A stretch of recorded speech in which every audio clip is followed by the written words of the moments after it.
There's this really great saying by American motivational speaker Jim Rohn, who says, "The harder I work, the luckier I get." So I thought it'd be really fun to close out 2025 to give you a glimpse of what that looks like in my world as a professional speaker. For over 10 years now, I've been speaking across 7 different countries, working with senior leadership teams to help them reimagine the way their business could be done, using innovation, creativity, and most recently, impact and influence. And trying to stand out from the crowd of global speakers is super hard. So one of the things that I do is I've come up with a music as a metaphor element of my performances. So what this means for me is that I get to bring my guitar on stage and close my sessions, which is really interesting when you've got a bunch of business folk in the audience, but they all come alive, they all love it across every single country I've worked in. It's all universal because music is human. Now, what's interesting about this is that I didn't just walk on with a guitar on stage and start banging out some tunes.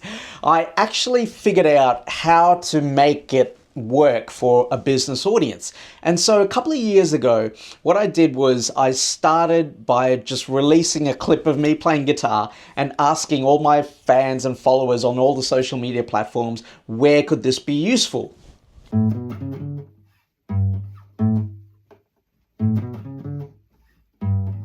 Add some drums.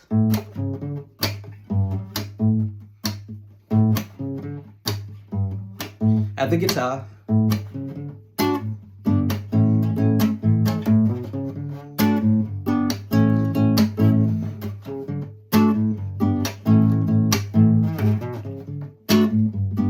Kill it by singing, "Take it up, baby, now. Twist and shout. Come on, come on, come on, come on, baby, now. Come on, work it all out." So a whole bunch of people wrote into me and told me that this would be really cool as a metaphor to describe collaboration, because each of the individuals inside the Beatles, they worked together to produce one single song that was capable of transcending time, space, and generations. So now I knew where I wanted to apply it to. I still needed something else to bring it all together. Lucky for me, I've got a really good friend named Kylie who got me through high school English, and she is a mad Beatles fanatic. In fact, she loves the Beatles so much that she found 3 other friends who love the Beatles just as much as her, and together they formed the Lady Beatles, a tribute band based in Adelaide, South Australia. And they gig all around Adelaide as well as the rest of Australia to perform concerts and festivals. They even were hired to play the 60th anniversary of the Beatles coming to Australia. And it got me thinking, how on earth do 4 lads from Liverpool, England, create something that's able to transcend time, space, and even generations in order to be able to impact and influence 4 girls from Adelaide, South Australia? There's got to be a lesson in that. And so that formed the basis of my music as a metaphor performance. And over the next couple of years, I tested it out at all the conferences that I spoke at, and it still wasn't hitting right. And then I refined it, reshaped it, and worked it into what it is today, and I got it up on stage, and it started working. Now you know that you're mine. So here's the lesson. Each one of those instruments by themselves, the guitar, the bass, the drums, the vocals, okay, maybe not the vocals, but each one of them sound pretty good by themselves, right?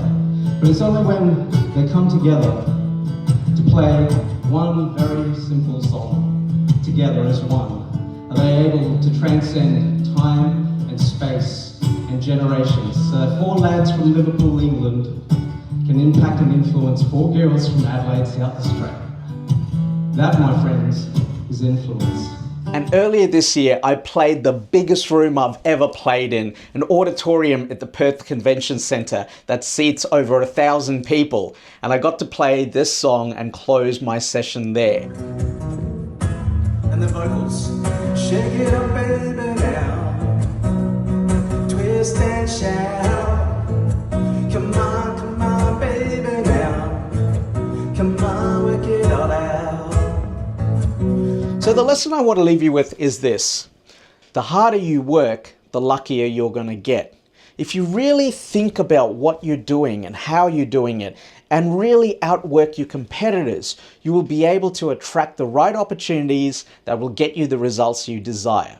For me, that's putting in over 86.7 hours now into this one single performance and polishing this keynote to make it as best as it could be to apply to audiences all around the world. And that's what I'm going to be focusing on in 2026, getting out there to more countries, sharing my work to help people make tomorrow better than today. When you work hard on the right things, beautiful things happen. So as we close out 2025, I just want to take a moment to thank you for being on this journey with me. Every like, every comment, every DM means the world to me, because when I put in so much effort into my work, I have no idea if it's actually going to hit the right spots until someone messages me and says, hey, your work made me feel this, or your work helped me do this. Then I know it's made a difference, and that's what I'm all about. So my friends, thank you so much for being on this journey with me, and I wish you nothing but success in 2026. Take care of yourself, stay inspired, stay out of trouble, and go make tomorrow better than today.